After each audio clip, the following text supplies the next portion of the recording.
This is What a week. What a week. Politricks.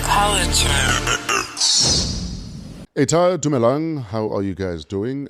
My name is Fresh, his name is Botsang, and you are slap bang in the middle of another episode of Wow, What a Week, hashtag Politricks.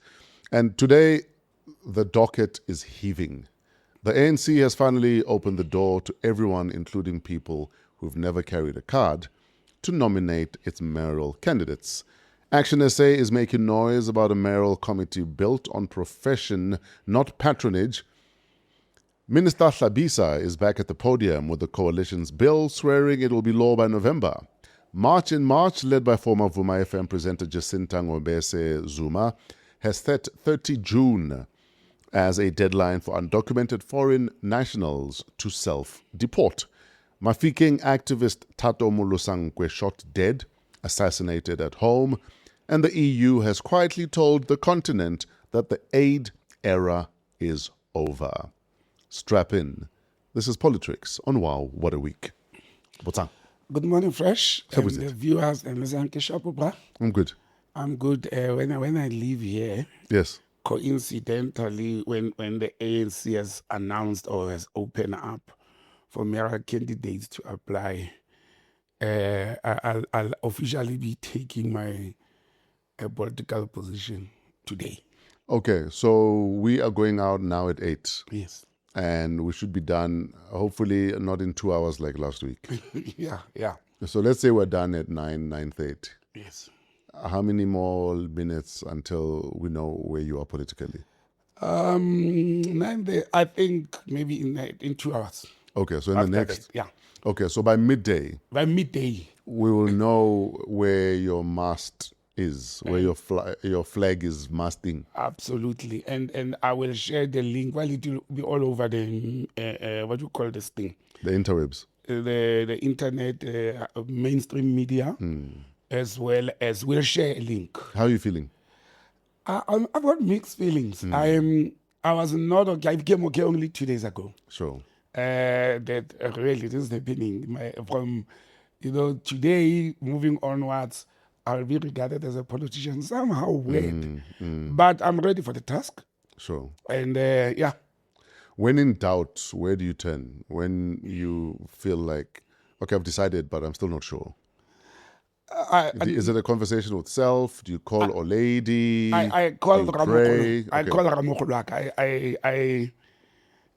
And he has been pushing me for this. To say, look, take up your stand in the communities and all that. But when I'm in doubt, I'll call him. He always says, you must listen to my gut and sixth sense. So I turn to him. It's so funny that I never speak politics or career with the old lady. And she's behind me. Yes. Full time.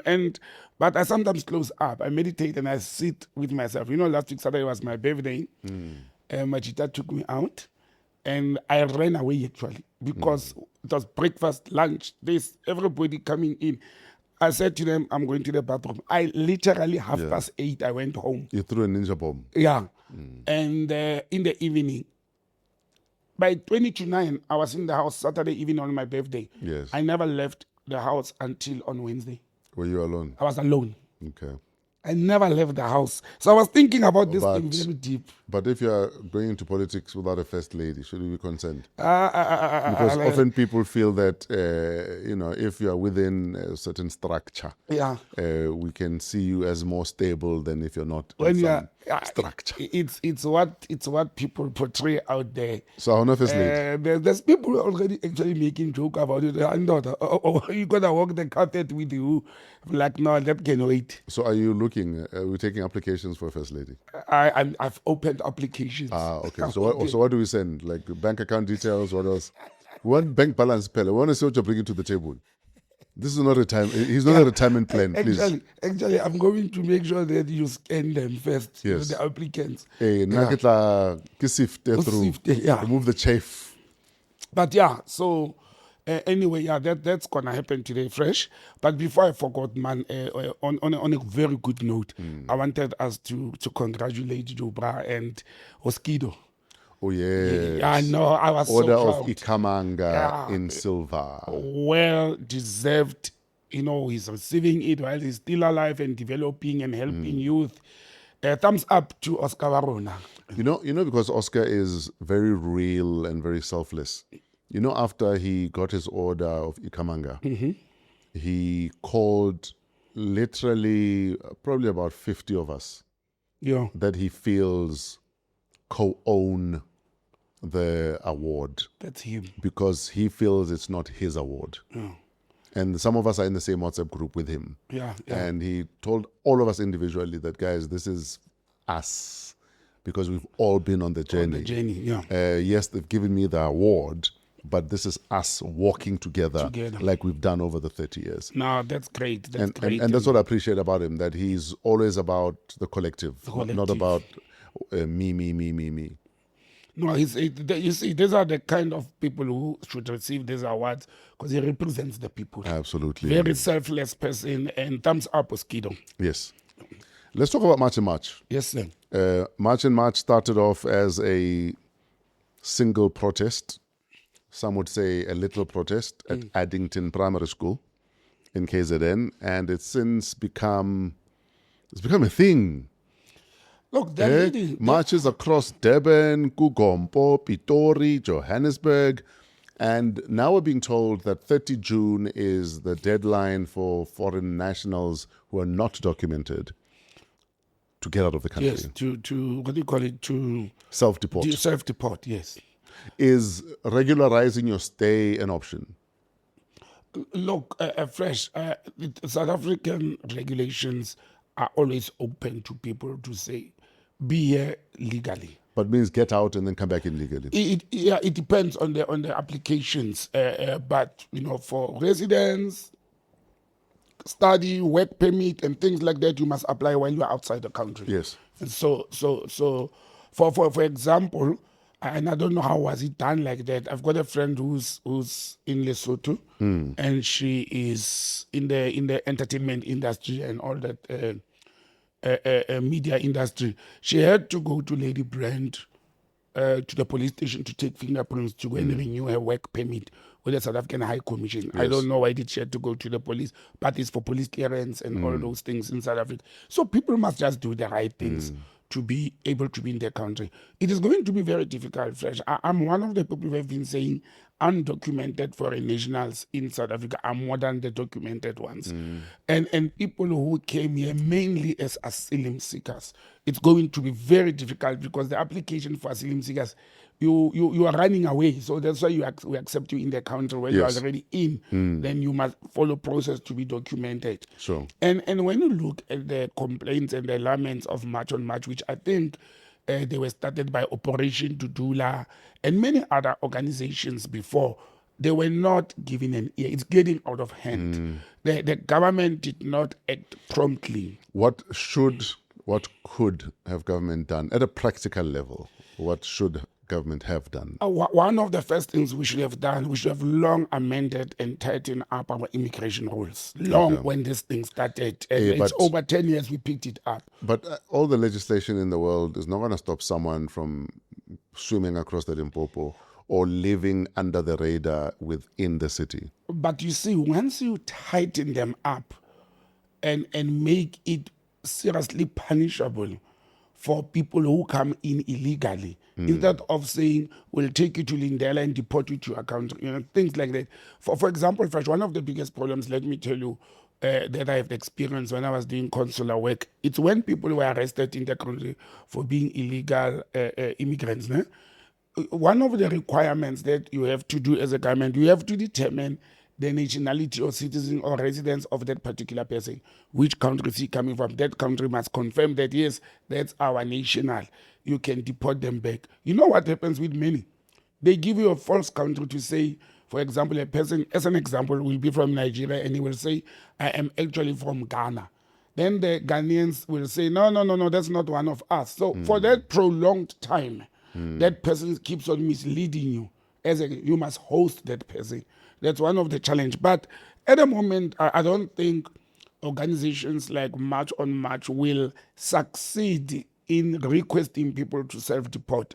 if people are in a comfort zone, they are protected by the system, they are protected by the laws, and they're not going to leave the country. They've got life here and all. They're not going to deport.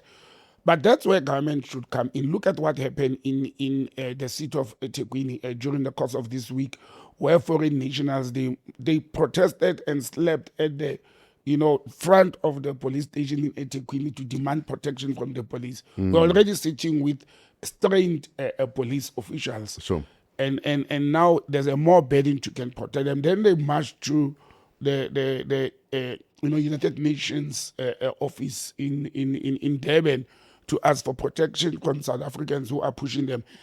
We are still fortunate as a nation that this thing hasn't spilled into violence, which we don't want it to happen.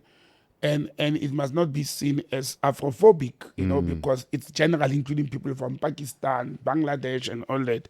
I think we should encourage our people to remain within the boundaries of the law, never go into violence. They've given these people up to the 30th of June to leave the country. So what's going to happen? So the question is, what's going to happen if they don't leave?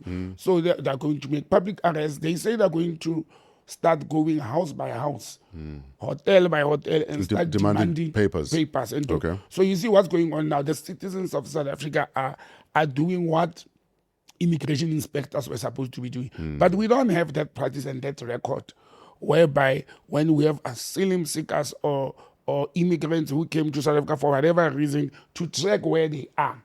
The system, even if it highlights that Mr. X was supposed to have left after 90 days and Mr. X hasn't exited the country, therefore where is Mr. X? So imagine over 10 million people who are illegal in this country, government is going to start looking for those people.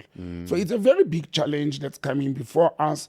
I'm praying that it should not be limited to African people only, and it should not result into violence. But this is where the government should start listening to people. This is no longer in KwaZulu-Natal, eThekwini. It has spread to Gauteng, it has spread to the Eastern Cape, it will go to the Northwest and other provinces.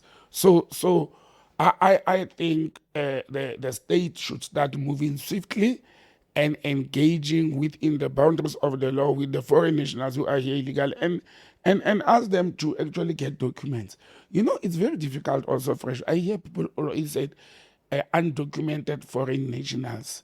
What is undocumented? Does it mean you are here without a visa or a passport or a permit? Now, an asylum seeker will not have documents. The only document you will have as an asylum seeker is the document that South Africa has granted you as a permit to say. But then that is your documentation. Like Yes, you must carry that's it your with you everywhere. documentation. But I'm saying, And you must until it's renew it approved, accordingly. You must renew it accordingly. And until it's approved, which is a process. You don't apply today and you get it next week.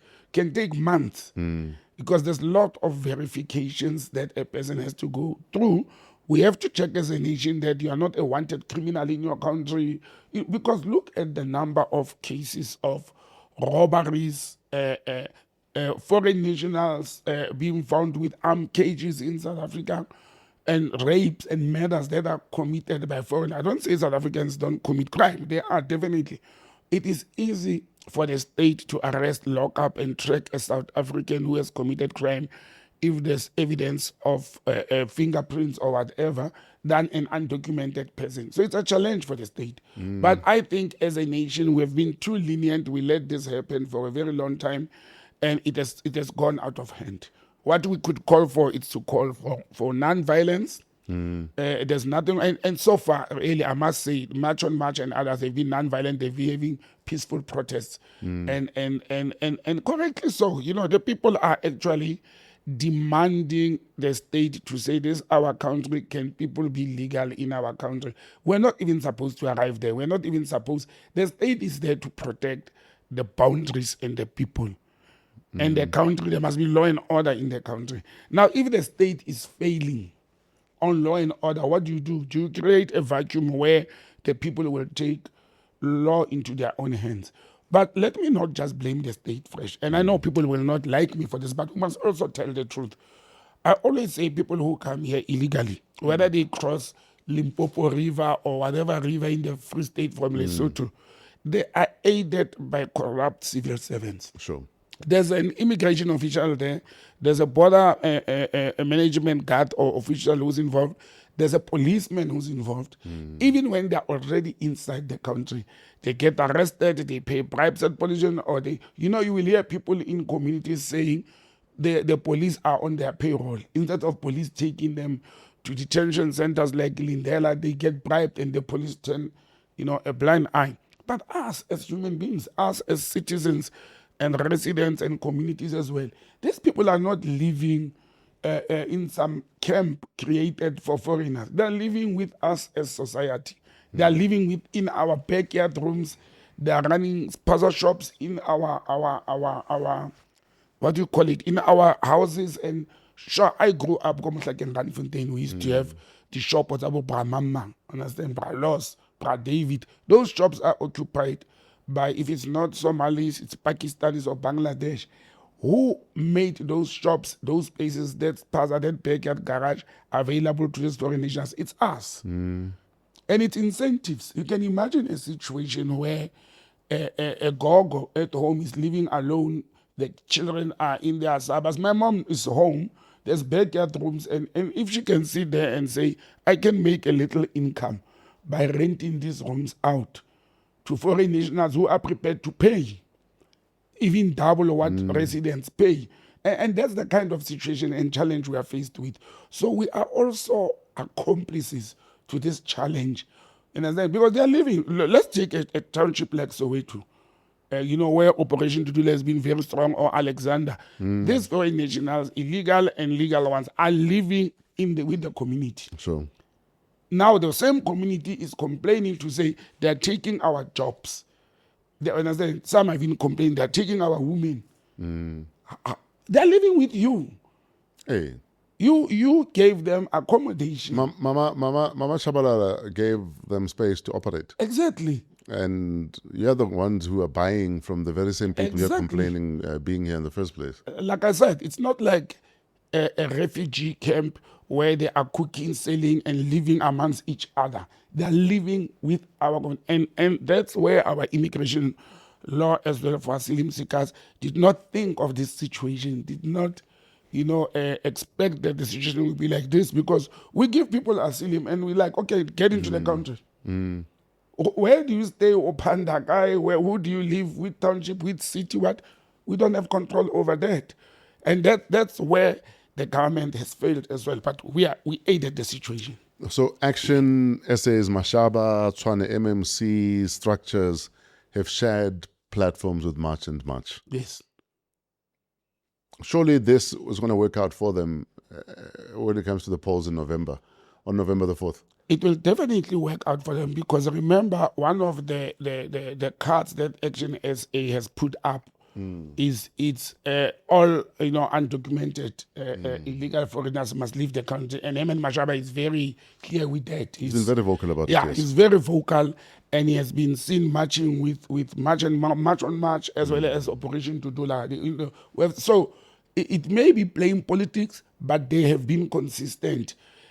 From the time he was the mayor of Joburg, actually, under the Democratic Alliance in the past, and the coalition, they actually are going to be winning the support of those, because it's people on the ground. And with ActionSA chasing the metros, because one of the things they've announced was that they're targeting metros in the country. Because that's where the heartbeat of economies and power and service delivery is. So I think that's a strategic move for them. Absolutely. But there's also been diplomatic backlash. I know Nigeria summoned the South African High Commissioner. Yes. Ghana have lodged a protest. In fact, if I'm not mistaken, Ghana had even chartered a flight for Ghanaian nationals who want to come back home. Yes. They were supposed to leave early Thursday morning, and reports say that less than a handful showed up. Yeah. Because they're not ready to go home. Yes. Because they built a life here. They built I also think, I don't know why did the Nigerian government as called in the South African High Commissioner. Because they want answers. But they are the ambassador of Nigeria, the High Commissioner of Nigeria, Yes. had a media briefing about a week ago or two to make it clear that not even a single Nigerian has been reported to have been attacked in South Africa. Yes. There's not been any violence physical. They don't have those records. And sadly, on the internet, there's a clip doing the rounds of March and March Toy Toyas, and that has been allowed to become the narrative that black South Africans are attacking foreigners. Yeah. And nobody's bothering to talk about the nuances of said march, and that is not a blanket.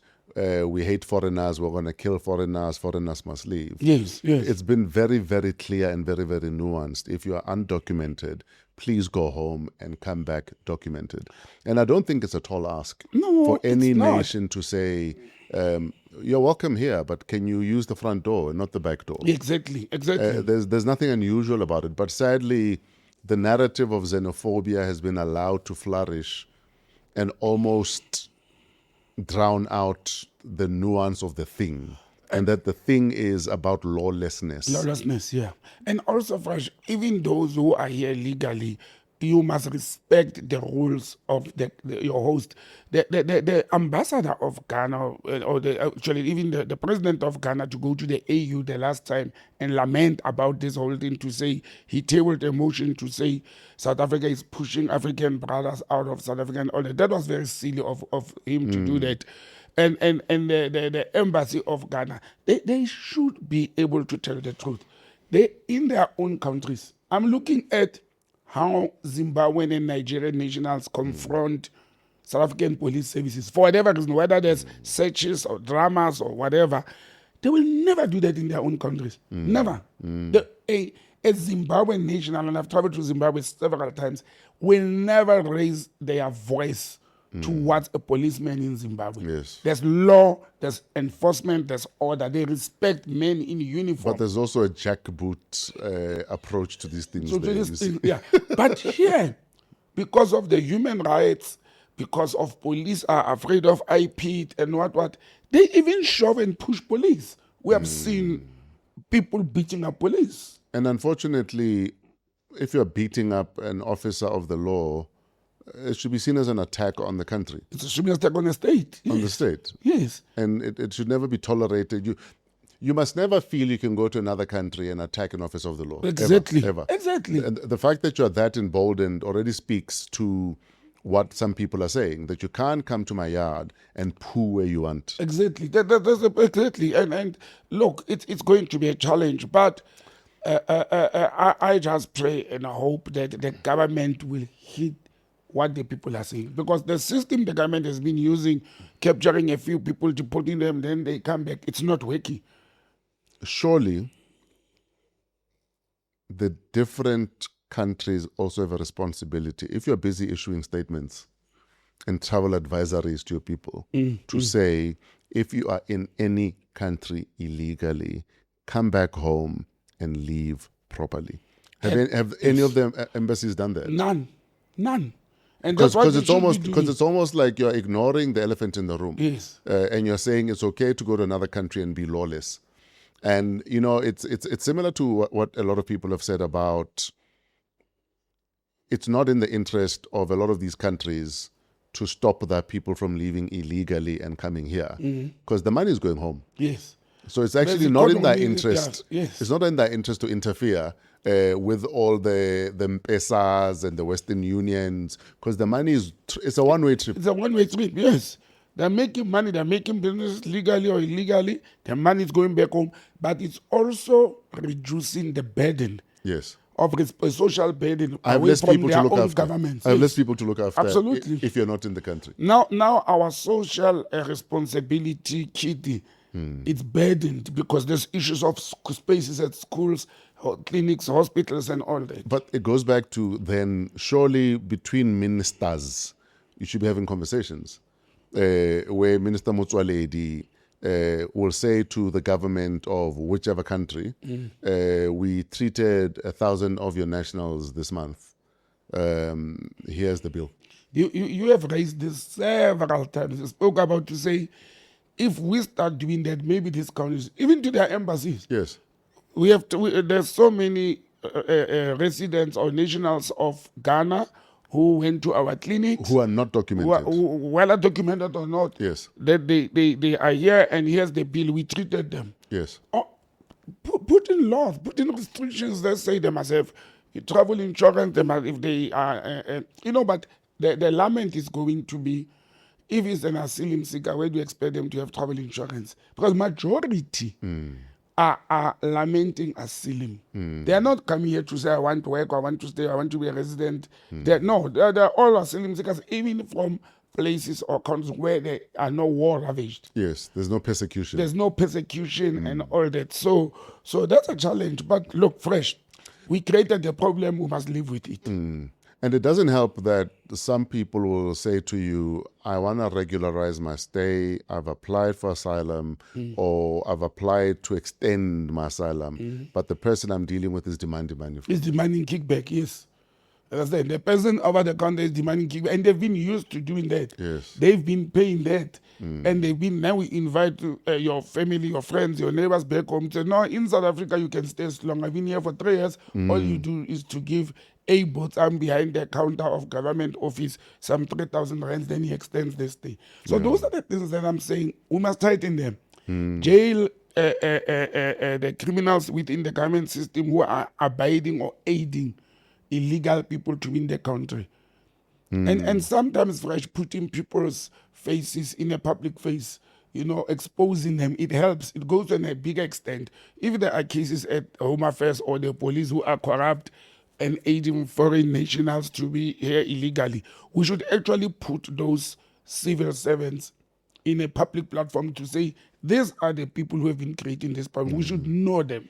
Yeah, similar It to... will also be a deterrent Yes. to those who are thinking of doing that or who are doing it to stop now. Yeah, so these are the people who are selling your country. Exactly. We should be able to expose them. But sentence them to jail, because anything that could result treason, the jail term should be very harsh. It should be seen, not you were selling passports, therefore you have been given or work permits or resident permit or IDs, then you are sentenced to 3 years in jail. That's not harsh enough, because what you have done is treasonous in my books. Sure. And the sentence must be harsher. Agreed. Yeah. Let's go to Mafikeng quickly, to Lumanyaneng. There is a activist, Yako Mahikeng, Thato Senganga Molosankwe. Molosankwe, yes. He was assassinated a couple of days ago. He's well known in the Mahikeng community as a vocal campaigner against gender-based violence, child abuse, corruption, and the dominance of foreign-owned businesses in the area. Yes. He's been assassinated. Already there's talk of he might have been taken out by some foreign nationals who feel that you're making noise and you're attracting attention to us. It's sad, Thato was an activist, Fresh, and he loved his people. Yes. For me, I saw a man who loved the people of Mahikeng, and he was very selfless. This guy used to donate personal school shoes, clothing for poor kids. He used to have what they called in winter soup kitchens for Bokogo. Yes. Will cook, and elders must come and you take that activist, that leader of a society, out with 5 bullets, blend in his house. You can see how brazen and brutal these people are. For telling the truth, he was also talking against government corruption a lot. Yes. He would expose a lot of corruption cases. He had even cases in court where he was given information by some official or politician to say this one is corrupt. So when they started fighting each other, they will leak information to him to take cases up. And the heat may have come from any angle or side. I was going to say the unfortunate thing when you have stepped on so many toes with your activism is it almost becomes impossible to pinpoint where it could have come from. Exactly. And the brazenness of it could be capitalizing on that. In that, yeah. That if you've upset 5 different groups of people, of people, we're hoping that they'll go sniff at that tree and not this tree. Yes, understand. So that's a challenge. But yeah, may Thato's soul rest in peace. Look, we should use the same methods that we used during the liberation struggle, that if you take one of us down, 10 of us must rise. Yeah. That's the only way we'll sort out this, our society and our nation. Understand? There must be other 10 or 50 Thatos that come out of Mafikeng and say, we will defend our city, we'll rebuild our city, we'll clean our city. You know, unfortunately, a lot of these assassinations are also a loud and clear message to future activists and future whistleblowers that if you don't sit in your corner and shut up, you're next. Fresh. We saw it this week where a prosecutor and a magistrate, they could not preside over a case of an alleged person, alleged killer or murderer. No, but the prosecutor had said to the magistrate the week before, I won't make it on the... You know, I don't understand why the prosecutor is catching the smoke that he's catching. Yeah, when there's a clip of him saying, I can't make this date. And why did the NPA not handle their media challenge? Understand? Why did the NPA say, this prosecutor must come and explain himself? He told the magistrate, he reports to the magistrate in that court. And having said, I can't make it next week, why was someone else not sent in? Exactly. Why not send an alternative one? You know, actually, when the media and social media made noise about this on our group, I wrote to I said, why doesn't my two favorite women-in-law, Justice Maya and Minister Mamuluko, let them go and preside over this case and take the head of NPA. Because the social media is simply saying, they are fearing and nobody's comfortable in sitting on this thing. We cannot run a country like that. But I'm responding to what you are saying when you say killing people, intimidating people, and it's sending a message to those who... No, it's a warning shot. It's a warning shot to anyone else that don't catch the smoke. Yeah, you understand? Because we'll come for you.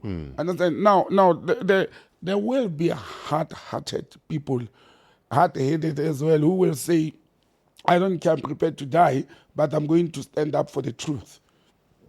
However, intimidating, murdering, and threatening civil servants or law enforcers to do their job is becoming a big problem in the Republic of South Africa, a very serious problem. Sure. And civil servants, even people who are not law enforcers, accountants, auditors, you know, auditors are at risk in doing their jobs.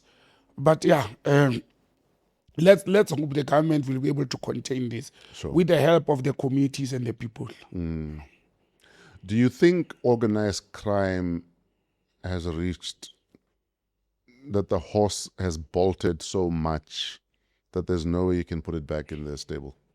No, I think, Fresh, if you see... Because why should we think we're special when organized crime has run things in most countries for the longest time? Yeah. Why should we think we're special?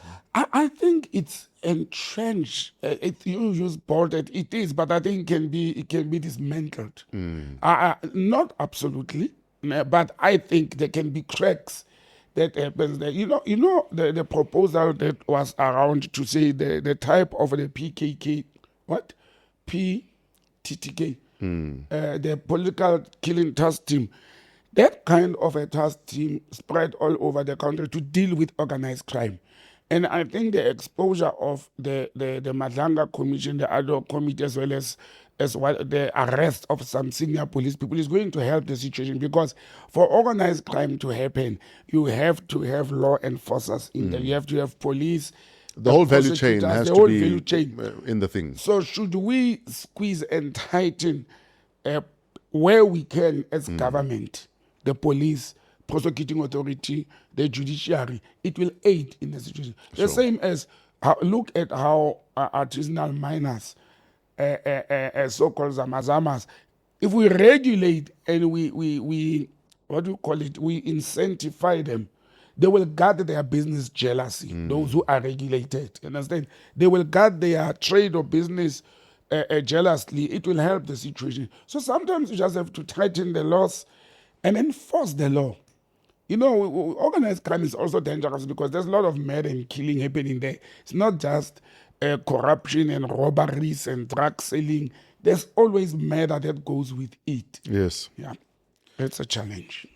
So, about 3 days ago, Mahlengi Bengu put out a statement that on paper reads like a revolution, The ANC has opened public nominations for its mayoral candidates in the 2026 LGE, 8 metros, 22 secondary cities and towns.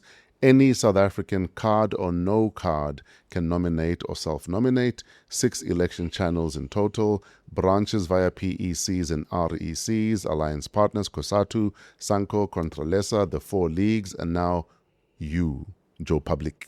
Yeah. The top 7 make the final call. Let's talk about this. I don't know, Fresh.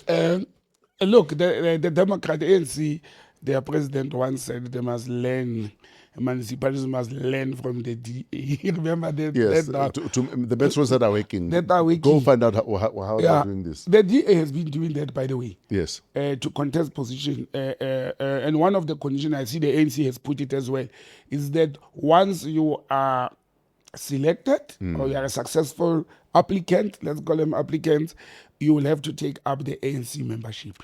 So someone is going to ask, are the ANC saying that within our ranks we don't know that we've got the right people?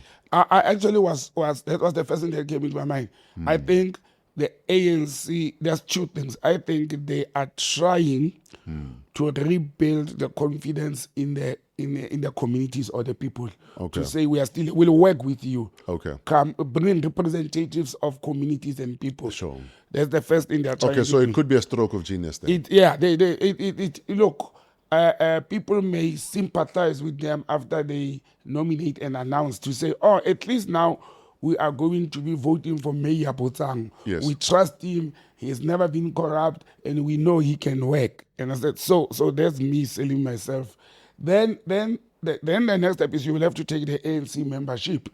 I was asking myself, what if you belong to another political party already? And you are successful, then you declare you. No, but I get if you are in the top 7 of the nominees, obviously then you must relinquish. Take your colors and go to the mast there. Yeah.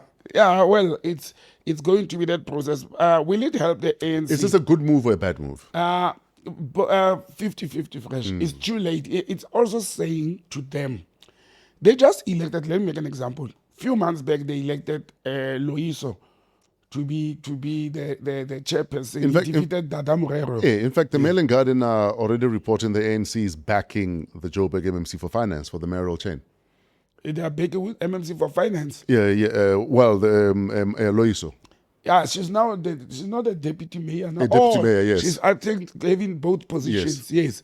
They look, she has to apply. What the ANC is saying is that she must apply now. With everyone else. Automatic choice with everybody So else. she must join the queue like everyone else. She must join the queue as everybody else. What does it say? Why is ANC opening up for professionals or people from outside? Are they saying within the ranks of the organization they don't trust their people? After so many years of being in power, didn't they groom people who could actually lead the organization, lead the metros or the municipalities?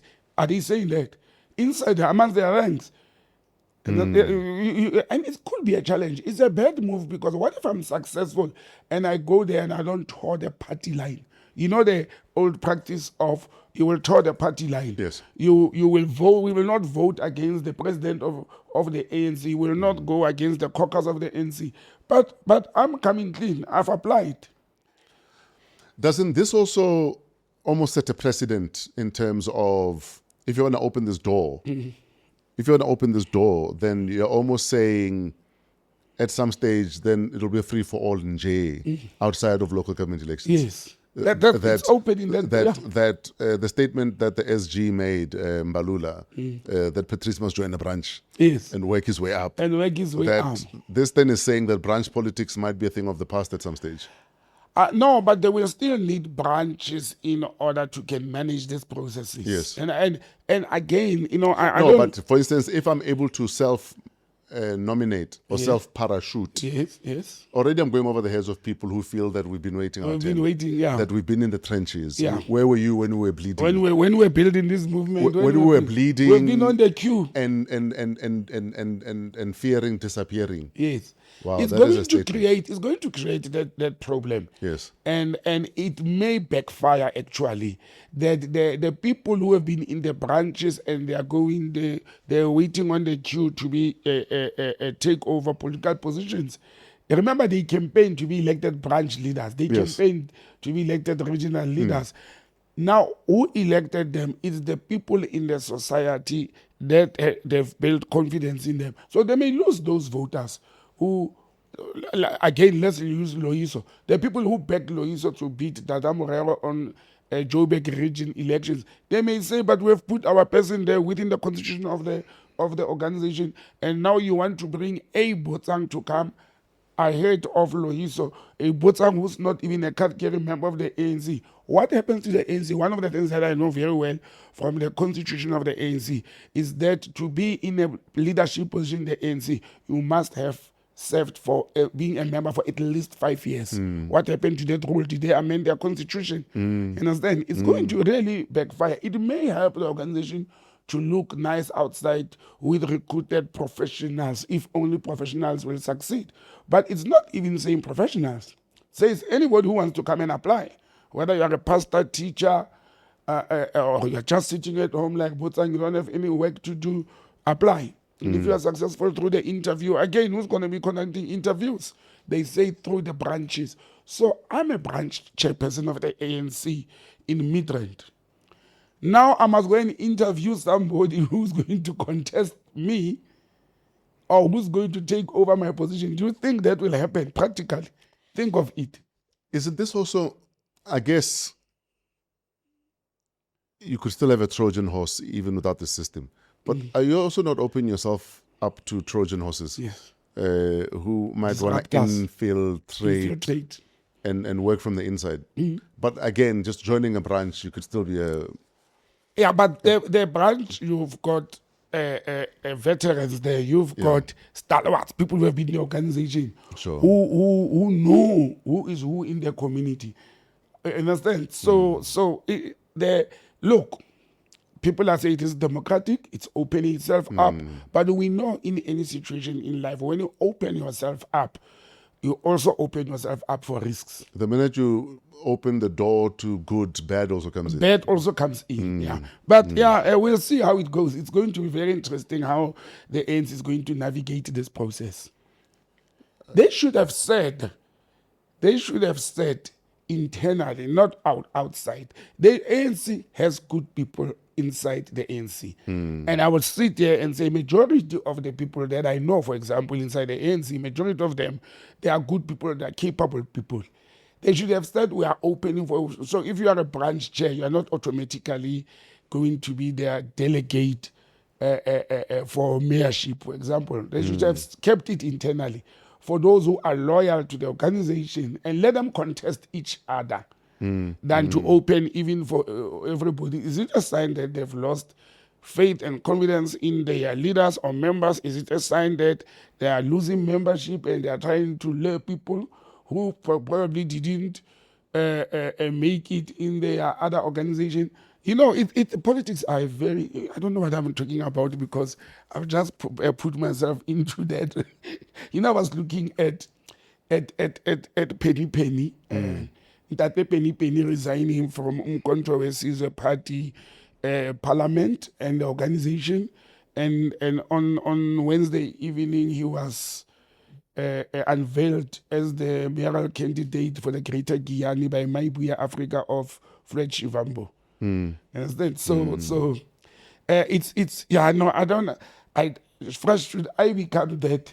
My brother, you must pull me out of politics. Should I start changing my stance, position, and principle because of I've tasted the political power? But you know what? It's easy to complain about a system until you're in the system and then you become the system. I promise my family, friends, lovers, supporters, I'm very principled. Sure. If I don't believe in something, if I can't change it, I walk away. Sure. That's me. I walk away. I've belonged to I've led a political party. I was at the formation of EFF. I even refused to be a branch chair. Sure. When it was launched, I had more. Everybody was shocked when I declined. You understand? In Tswane at that time, I refused. I declined because I didn't see myself as a politician. And when I realized that no, man, this thing of being inside the political party is not for me, I withdrew. I left. I raised my issues with the then chairperson Dalimpofu, Never listen to, I'm like, I'm working. That's why I've often lamented the fact that I don't know that I'll do well in politics. Because often I'd rather go according to my conscience Yeah. or what my intuition tells me. But unfortunately, in politics, you must toe the party line. So if there's a party that's willing to, yes, we have a party line, but we're open to you following your conscience, Yeah. I will join that party immediately. Yeah, no, that's in 2 hours. That will be the line I've asked to say, this is what I'm going to do. Yes. This is what I'm going to do, and this is how it's going to be done. I don't change principles. I respect the party line, but if the party line is not aligned or aligned to my conscience, Yes. we are going to have a problem. But me, I know you. You are a staunch Pan-Africanist. Absolutely. You are a staunch Sankarist. Yeah. If you're going to get into politics, Yes. and there's a blue light there, and bodyguards, Fresh. Ask me next week. and a nice fat salad, what are you going to do? No, it's so funny. Actually, one of the things I was thinking about. Actually, forget the nice fat salary. Yeah. Generally, politicians generally. They don't earn a lot of at money. the lower, yeah. Yes. Yeah. No, actually, that's one of the things. When you That's why a lot of you are so corruptible. Because you are earning peanuts and then you're told, manage this peanut farm. Fresh, do you know that the position I'll be standing for, Yes. the salary is half of what I was earning at work? Yes. Half. And I'm asking myself, Botsang, what nonsense is this?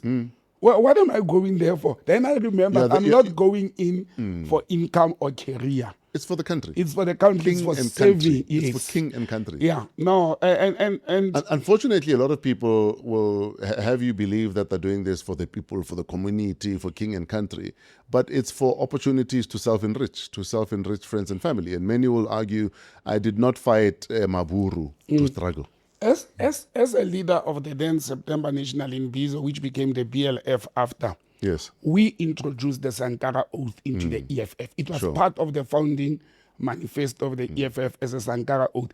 That's why, if you recall, in 2014, when EFF came into parliament, there was that drama of them in overalls in parliament, and they refused to eat the food in parliament to go and buy a magwenya and Bohobe was starting in Cape Town, and they didn't eat food in parliament. But that stopped over time because they were ready to riot to say, no, but this is budgeted for. And you know what I said to them? And also it stops being practical. Yeah. To have to leave and get food and come back. But you know what I said when they did that, and they like, you're going to get us into. I said, take the food, go and feed the people in the street. Exactly. Take the food that you are being given free as MPs, go out on the street and feed the people. Yes. That lasted 2-3 months. Yeah. And then what happened to the Sankara Oath? It went through out the window. But look, I'm going to stick to that. I will have to find a way and navigate along the line. I know some politicians who are not into glitz and glamour. Even in the ANC, I know politicians who are there. You can see people who are there to serve. Sure. They focus on working. Let's move to ActionSA and the MMC by profession play. Yes. Brahemen has been telegraphing this for months. Yeah. And the ActionSA Joburg mayoral candidate has said publicly that within 60 to 90 days of taking office, his mayoral committee will be built around skill and not the slate. Finance MMC must have a strong financial background. Infrastructure MMC must be an ethical engineer. Social development MMC must have lived community experience. He's also said he'd dissolve City Power, Joburg Water and JRA boards and report executive directors instead directly to the city mayor. Yeah. Let's talk about that.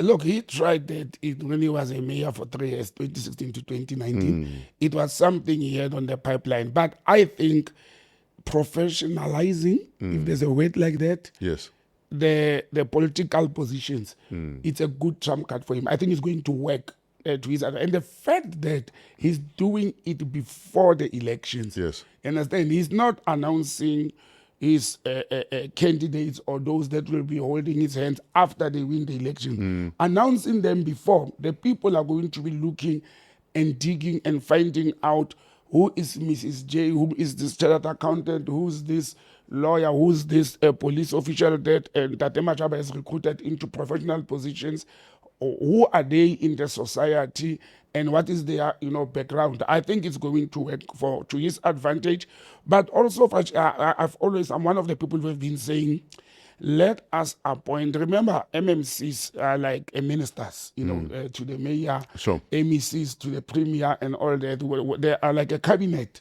of a local government. And I'm one of the people who have been saying, let us elect political office bearers or choose political office bearers who are experts in the field. They will have an understanding. You know what I'm saying? Dr. Nkosana Dlamini Zuma, in health, we know she did well. Not to say in other portfolios she didn't do well. Dr. Aaron Motsoaledi, we can see what she's doing in health. Not to say she didn't do well at Home Affairs. And many other people who are experts in those fields. And it helps to have an expert who will have an understanding, because you are a politician, you are an executive politician, but you will have a clear understanding. Let me make an example. If you are the MMC of structure, what do you call it, the civil engineer, and if you take a civil engineer and you put them as the MMC to look at structures and buildings politically in the city, that person will have a better understanding when civil engineers and builders and other people approach his office. They'll have a better understanding of why it's important that infrastructure is looked after. Exactly. And that is maintained, prevent certain things rather than wait for them to happen.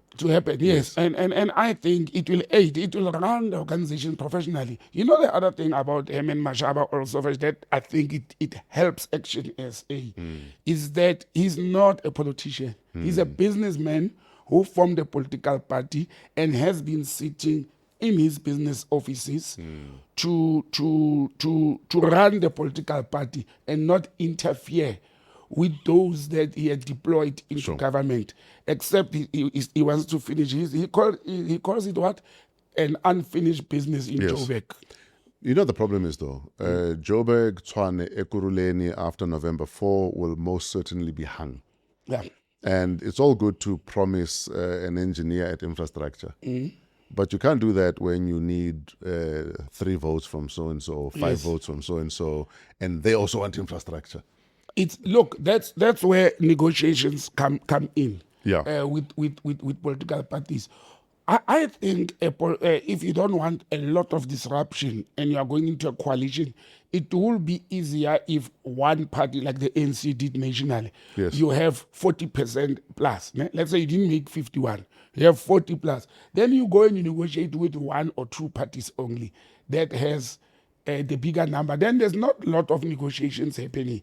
Unlike when you've got a multi-party government and then you have to negotiate with 6 or 7 political parties, it becomes a problem because everybody will want a chunk. And it's going to be more of a problem in what do you call it, in local government because if people go there for positions, you only have 10 mayoral committee members. That's all. And while the national cabinet has over 30 ministers and deputy ministers. So it was easy for President Ramaphosa to extend an olive branch to these political parties that help the ANC to remain in power. It was very easy. It's going to be very difficult in metros. But we do see metros that function. If you look at City of Tshwane, it's a coalition between the EFF, ActionSA and ANC. But it's a well-oiled machinery. You understand? As much as Herman Mashaba had vowed that he will never work with the ANC ever.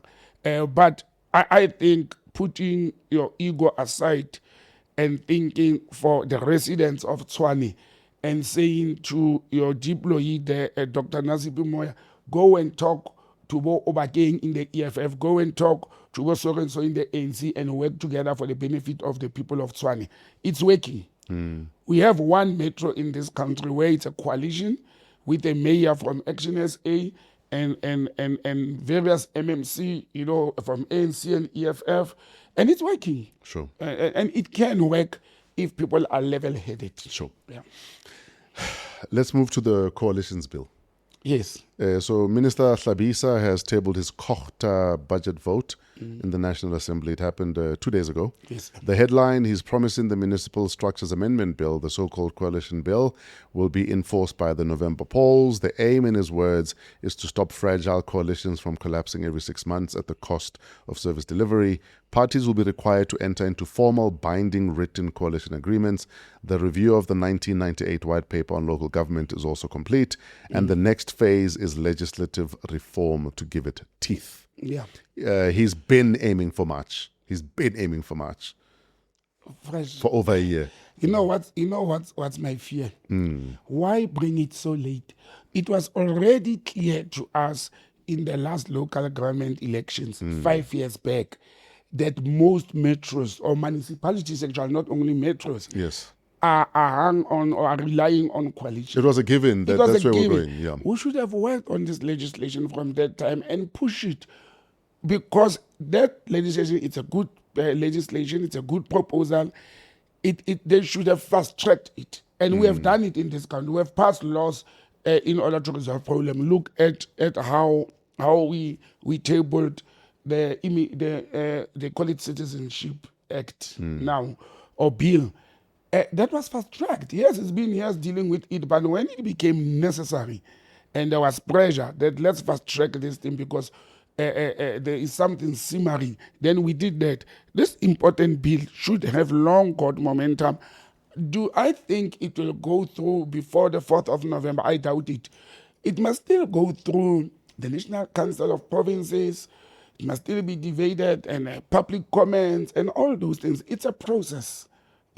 And rushing things, we know they will backfire. People will go to the Constitutional Court. I know one of the parties that are opposed to it or that are questioning something is the Democratic Alliance. The government is engaged in the Democratic Alliance because they tabled such a proposal 2 years back. And they are standing very firm on their proposal as the Democratic Alliance towards the white paper on coalition government. But the country needs that. Yes. Once that a white paper becomes law, it will be easy because there's a legislative guideline to say how to form a coalition. And one of the things you mentioned already is the agreement, a binding agreement between the political parties. But what would be the consequences for breaking it? Do we have a re-election? Strong-worded statement? Court orders? I haven't read, and I hope they've put the T's and C's. Yes. Of if you break. Exactly. What are the what is the way forward? Yes. It can't just be hanging there. I haven't read the bill or the draft. What does it say? Maybe I must actually be my homework this weekend. Be one of the first things to prepare myself to go into coalition. But also it's politics. Yeah. A lot of politicians have shown us that it doesn't matter that I agreed to this. Yeah. But when there's a law that compels you. People are swearing oath and allegiance to the Constitution and they give it the middle finger all the time. Yeah, that's why they lose cases in court. But not fresh. We need this law. We need a coalition. South Africa is in, and they should not only for Do other countries have a coalition? There's regulated. For example, I know in the Federal Republic of Germany, I don't know whether it's an act, but there's regulations on how parties that are co-governing, how they must conduct themselves. One of the biggest democracies in the world is India. And parties there, there it's not nice. It calls for elections. If there's a breakdown in relationship, they go for elections. That's why they can change a government 10 times in 1 year. I don't think it's a good thing. If you want to bring stability, don't call for elections. Let there be other ways of doing it. The agreement I think what lawmakers should do, they should actually craft even the agreement. They must have a standard agreement that they've crafted for political parties. And it should be a working tool by political parties, not the parties to go and meet there and craft an agreement themselves. Let it be a state tool. Regulated by an act of parliament to say This is the standard contract that the parties will use. Yes. It will have the terms and the conditions, the do's and the don'ts. They must not leave it to political parties to go and craft the agreement. I think it will work if there's a guiding tool. You see, I'm an administrator. Well, there's rules, regulations, and paper. Use what the law prescribes. In closing, Yes, sir. Europe is exiting the aid business. The European Commission's midterm budget review confirms a 26% cut in development assistance to Africa and the Indian Ocean for 2025-2027. France has slashed another 700 million euro in 2026. Germany, the Netherlands, and Belgium are following suit. The UK have dropped ODA to 0.3% of GDP. The US dismantled US aid under Trump. The OECD says ODA to sub-Saharan Africa fell by 23% in 2025 alone. The EU's pitch now a partnership of interest via global gateway investment and not aid. And countries doing business with Iran and Russia will possibly have to relook at those relationships if they still want to play with us. You know, let me not be a diplomat on this one. The former colonizers, they've been continuing to exploit and neo-colonize Africa through foreign aid. France's economy and success has been based on the French franc, which has been used as the formal currency in a number of former colonies of France. And the day the Sahel countries of Burkina Faso, Mali, and the other ones ditched the French franc, it started affecting the French economy. Chasing their mining companies out of Burkina Faso and Mali, it affected the French colony. The EU leaders have been amassing wealth from minerals from Africa, and they've been actually controlling African leaders by talking of foreign aid. Africa does not need aid, it needs leadership. Yes. If we had good leadership with the God-given natural resources we have, we can feed the world actually. The size of the continent by population, the size of the continent by square kilometer, the mineral wealth, the weather, the sun, the agriculture that we have as a continent, we can feed Africa and feed the world. What aid do we need? It was buying political parties.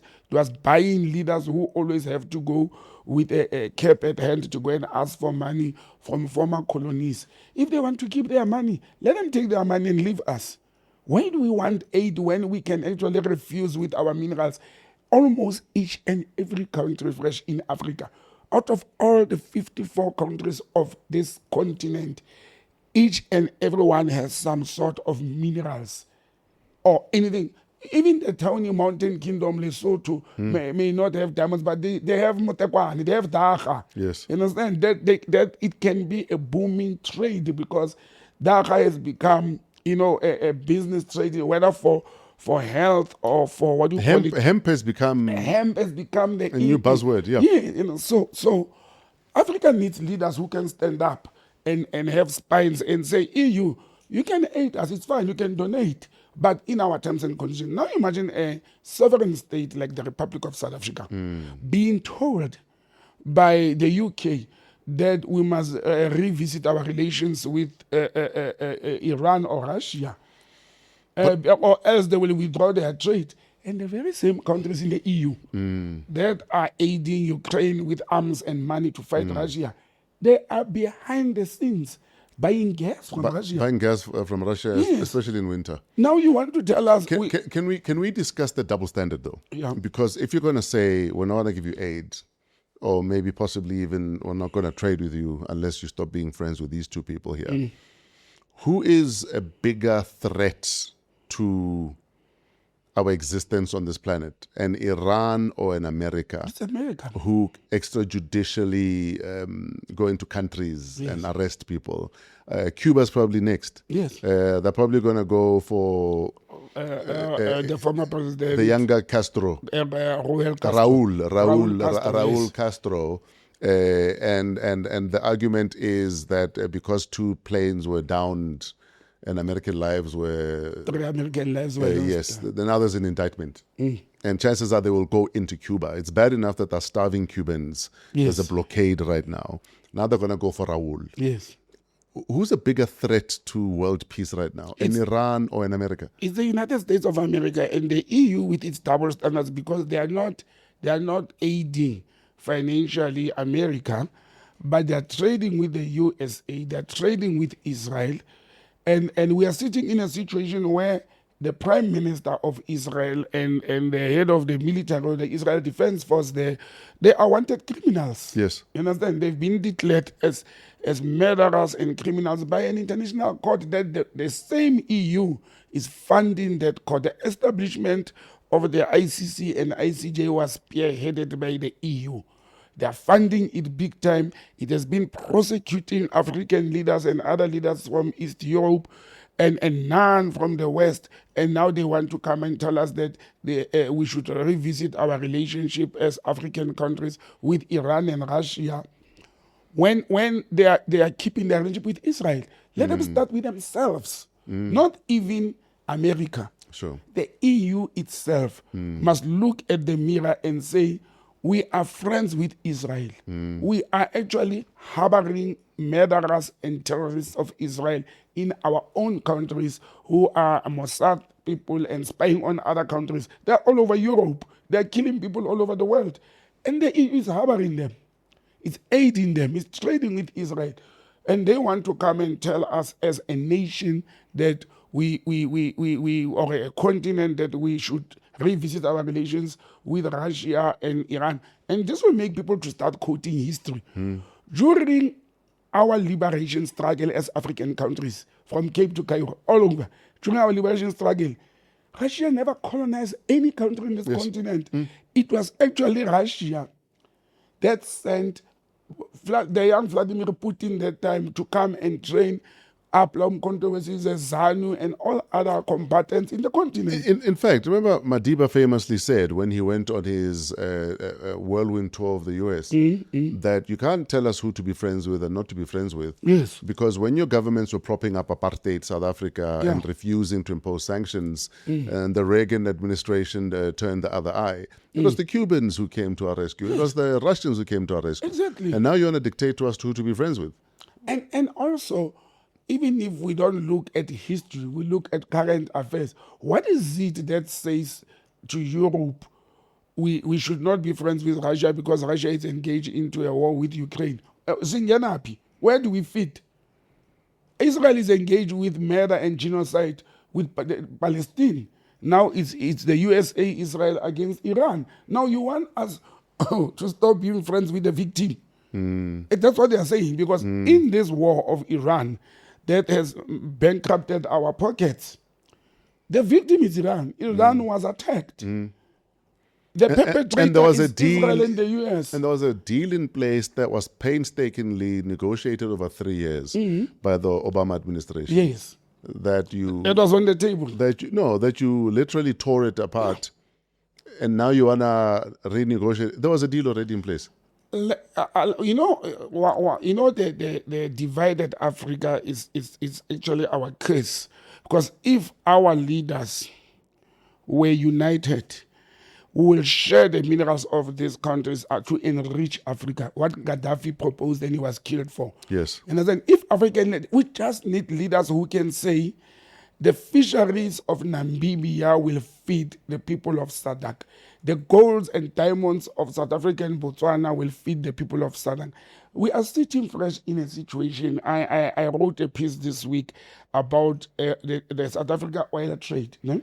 Where can we find this piece? Didn't I share it with you? It's on my page. We get our oil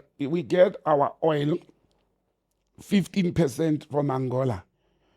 About 8% from Angola, about 15% from what do you call it, from Nigeria. Nigeria is our biggest supplier of oil, fresh. Why did we not have our oil from Angola and Nigeria 80%? Yes. Why do we still get some oil from the USA or from the United Arab Emirates? Because you must keep doors open, you see. You must keep trade doors open. But why are we not getting the majority of our oil from these 2 African states, it would have been cheaper. You know, I broke it down there that it's mainly because, and I was responding to somebody who was saying, but why is it this not there? Why is things cheaper, water, food, oil, petrol in Angola? They have the oil. So why are we not getting our oil from Angola so that we can get it faster and cheaper, because Angola is just next door? It is because of the EU and the USA dictating to us who to trade with. It is because of the EU and the USA to say, you cannot buy all your oil from your friends or brothers in Nigeria while we are here. We have some oil that we are stealing from Venezuela. You must buy from us.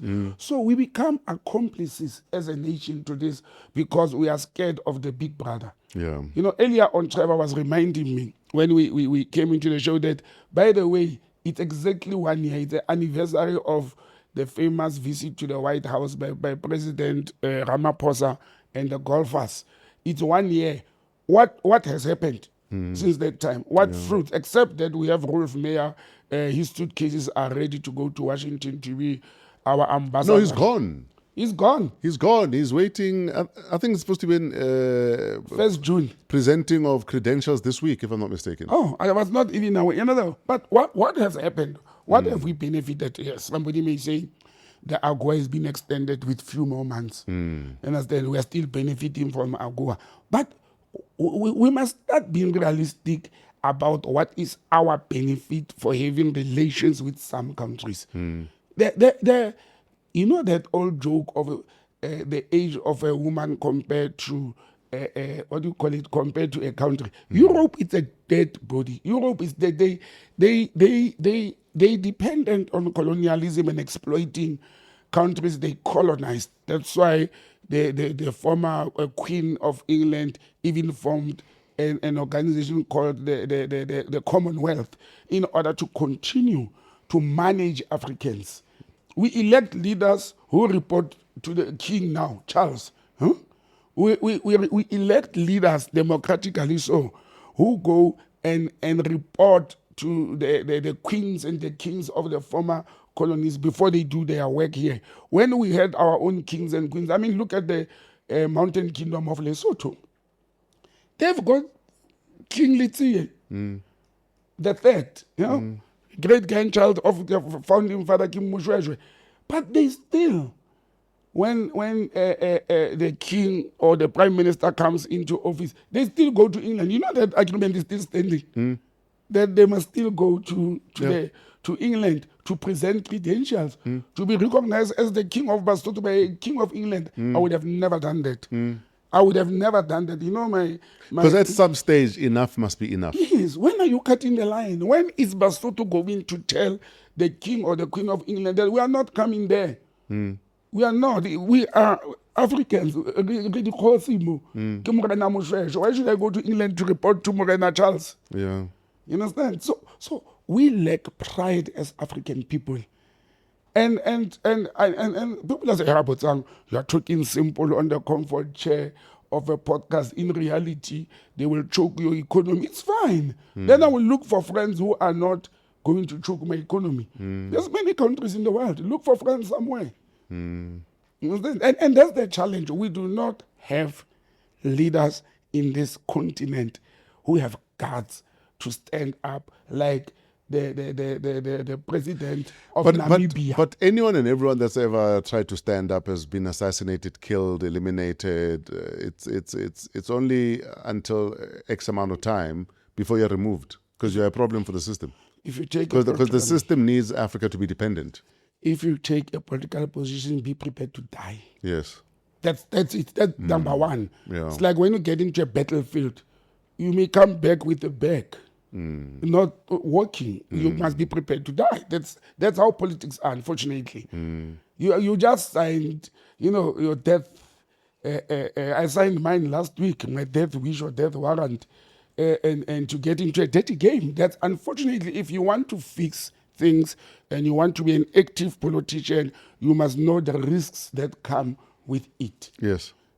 So that's the challenge. Unfortunately, that's how the world is like. I must not chicken out. I'm saying to the people of South Africa, You should be addressing me differently from Monday Fresh. But yeah, let the EU take their paper. They've passed, they had a meeting during the week. Let them take their paper. Let African Union meet and reject this intimidation collectively by the EU, because it's intimidation. Sure.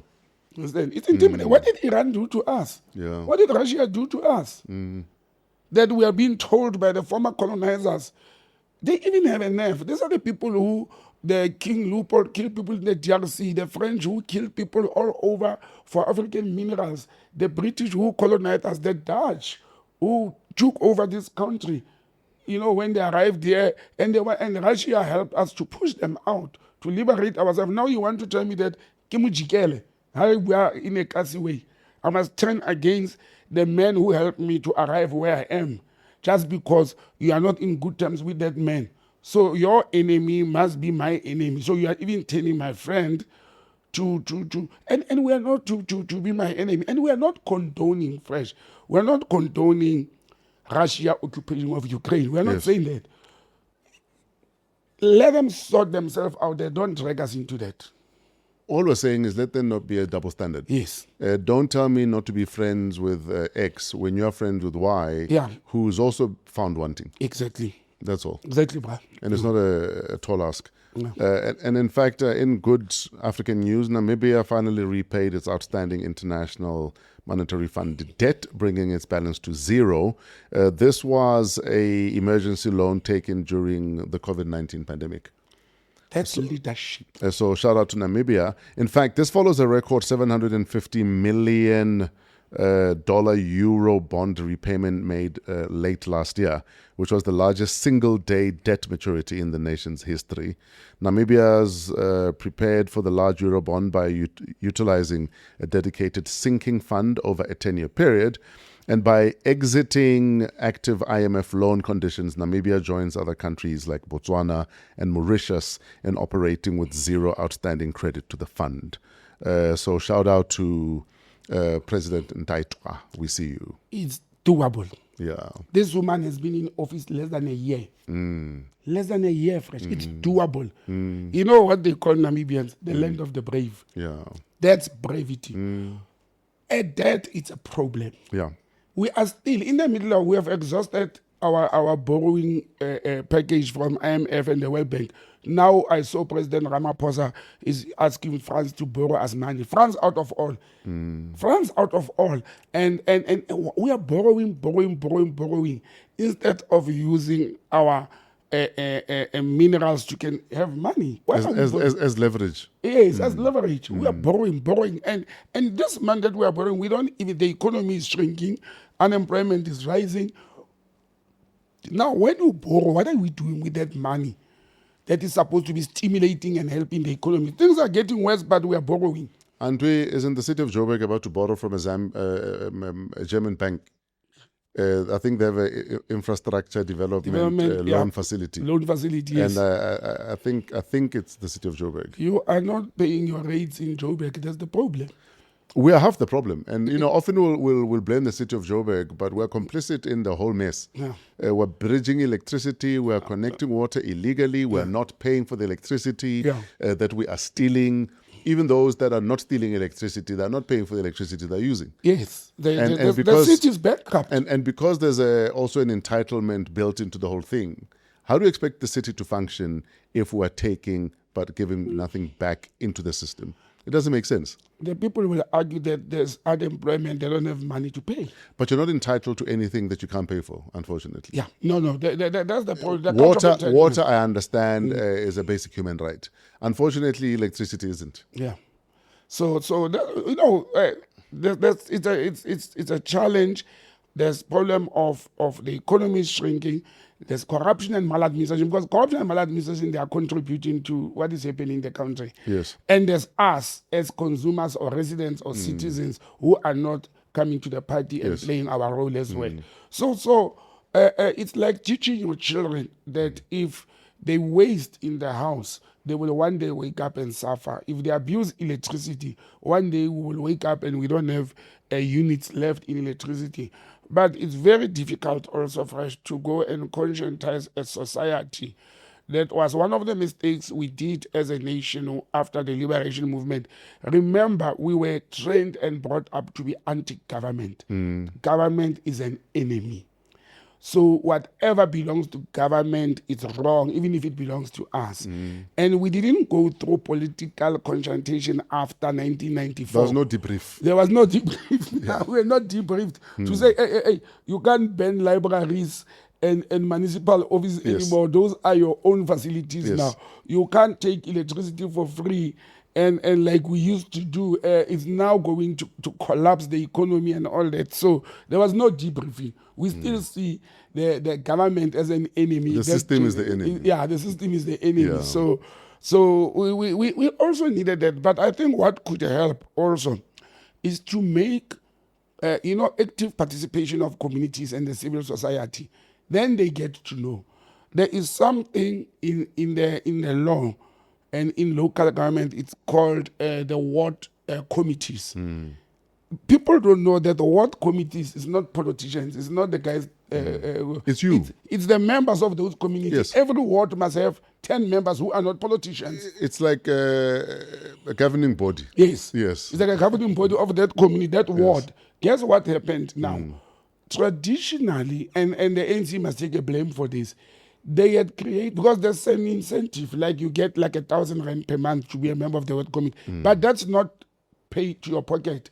It's the money you are supposed to use to go to meetings. Yes. When you are in meetings to have lunch. So Petty cash. when now you are unemployed and you are dependent on 350 of SASA and you become a ward committee member that helps to make decision for that ward, you are now having 1,350, understand, as a ward committee member. But as South Africans must revive ward committees. When we grew up, the ward committees used to be street committees, but they were part of Mzabalazo. They were part of the street committee that will look at what councillors and how the government treated people. They became politicized. They belonged to political parties. And I know when I grew up, my dad was a secretary of Moka Mohlaken Civic Association for many years. Yes. A lot of meetings used to be at home. Yes. But then now on hindsight, I realized that no, man, he misused that power to have PAC people to be in that street committee or what. Yes. Then they started dominating some parts Takasi. But ward committees and civil movements are very important. Sure. And this is what can help the people to alleviate the situation. Yeah. And we're out of time. I must go. You must go. Also, later today, people will understand where you have politically moved to. Yeah. We wish you nothing but the best. Thanks. I don't think we deserve you. All your hard work. And I'm hoping you'll be fully appreciated. I hope so. That you love this country, you love your community, and all you want is for everyone to do right. And that's the ticket I'm carrying into this fresh. I'm doing this for the love of my country, my labor matter. It's so funny. My labor matter is ending next month. Finally. Yes. There won't be delay or postponement. And now I'm saying, nah, you know what? Let it end. I don't want that job. I can lose half of that salary. Yes. To go and serve the people. Absolutely. I'm prepared to do that. Sure. Yep. Botsang, thank you very much. Thank you very much, Fresh. And the viewers and the followers. Where do we find you online, sir? botsangm@gmail.com, and we're still on 2783 884 7787 on WhatsApp, and at botsangm on social media handles. Great stuff. And then they must look for my social media late this afternoon. I will announce. Great stuff. We're done. It's another episode of Wow What a Week, #Politricks with Fresh and Botsang. Coming to you from Discover TV, let them be your stage. Discover TV are in Fourways, Johannesburg. Find them online, book them, and let them be your stage. Thank you, shout out, and we love and appreciate you to Loyiso Masuku. She is our executive producer. Trevor and his crew at Pezulu Works, they do all of the cinematography. And it'll be wedding season as soon as we come out of this cold spell. If you have an event, unale muketi, and you want to turn it into a movie, Pezulu Works will do that for you. From myself and Botsang, until next week, thank you for joining us. Please remember to like, Continue to subscribe and share and comment. Let's have the fights and the brawls in the comment section, but let's do it with respect, in the hope that you can maybe help someone change the way they see the world or they think. Until next week, have a wow week in spite of yourselves.